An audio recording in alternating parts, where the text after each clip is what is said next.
2024 కొన్ని చేదు జ్ఞాపకాలు, మరికొన్ని తీపి జ్ఞాపకాలు ఇచ్చి వెళ్ళింది.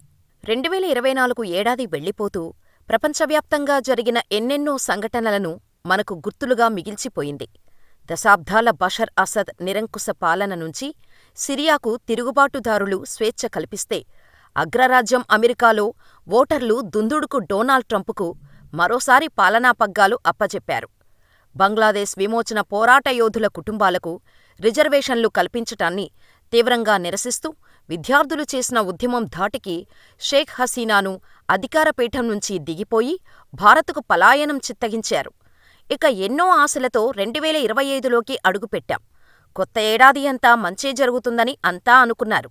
కాని ఈలోపు వచ్చిన ఓ వార్త ప్రపంచాన్నే షేక్ చేస్తోంది. వాటి రాక చెడుకు సంకేతమా? ప్రపంచం అంతం కానుందా? అసలు భవిష్యత్తులోకి వెళ్ళివచ్చానని చెబుతున్న ఎల్విస్ థామ్సన్ మాటల్లో నిజమెంత? తెలుసుకుందాం రండి.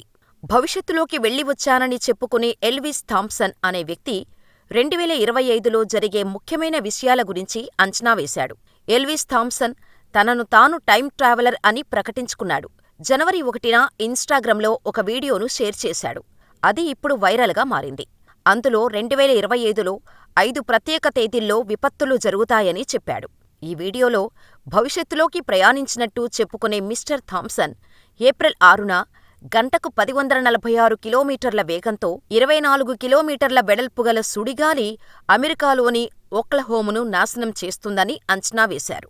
మే 27న అమెరికాలో రెండవ అంతర్యుద్ధం చెలరేగుతుందని, ఫలితంగా టెక్సాస్ విడిపోతుందని, అణ్వాయుధాలతో కూడిన ప్రపంచ సంఘర్షణకు దారితీస్తుందని, చివరికి అమెరికా శిథిలావస్థలో మిగిలిపోతుందని ఆయన అంచనా వేశారు. ఇక సెప్టెంబర్ 1న చాంపియన్ అనే గ్రహాంతరవాసి 12,000 మంది మానవులను వారి భద్రత కోసం మరొక నివాస గ్రహానికి తీసుకువెళుతుందని మిస్టర్ థామ్సన్ అంచనా వేశాడు.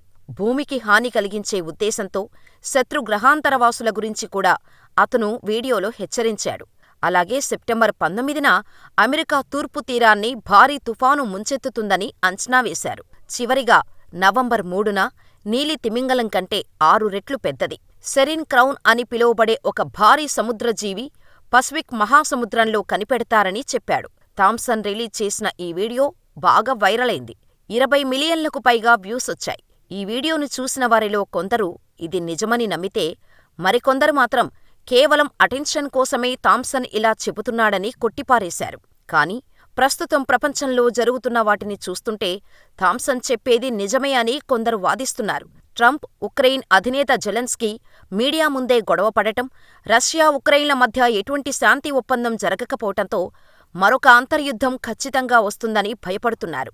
మరికొందరు మాత్రం థామ్సన్ని తప్పుబడుతున్నారు. కేవలం ఫేమ్ కోసం ఫేక్ వార్తలను స్ప్రెడ్ చేస్తున్నాడని కామెంట్స్ పెడుతున్నారు.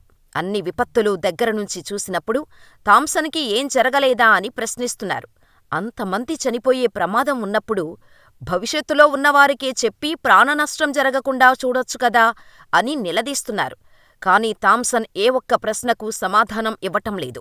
గతంలో కూడా ఇలాగే 2012లో యుగాంతం వస్తుందని, అంతా నాశనమవుతుందని చెప్పారని, దీనిపై హాలీవుడ్లో సినిమాలు కూడా వచ్చాయని గుర్తు చేసుకున్నారు. ఇక ఆ సినిమాలు చూసిన చాలామంది నిజంగా 2012లో అలాగే జరుగుతుందని, ఆస్తులు అమ్ముకొని జల్సాలు చేశారని, తీరా అంతా నార్మల్గానే ఉండటంతో ఇప్పుడు వారంతా కష్టాలు పడుతున్నారని, దయచేసి ఇలాంటి ఫేక్ వార్తలతో ప్రజలను కన్ఫ్యూజ్ చేయవద్దని థామ్సన్ వీడియో కింద కామెంట్స్ పెడుతున్నారు. ప్రస్తుతం ఈ వీడియో వల్ల ప్రజలు 2 వర్గాలుగా విడిపోయి ఇదే నిజమని కొందరు, కాదు అబద్ధమని ఇంకొందరు మినీ సైజు యుద్ధానికి కాలుదువ్వుతున్నారు. మరి థామ్సన్ చెప్పేది నిజమని మీరు నమ్ముతున్నారా? కామెంట్ చేయండి.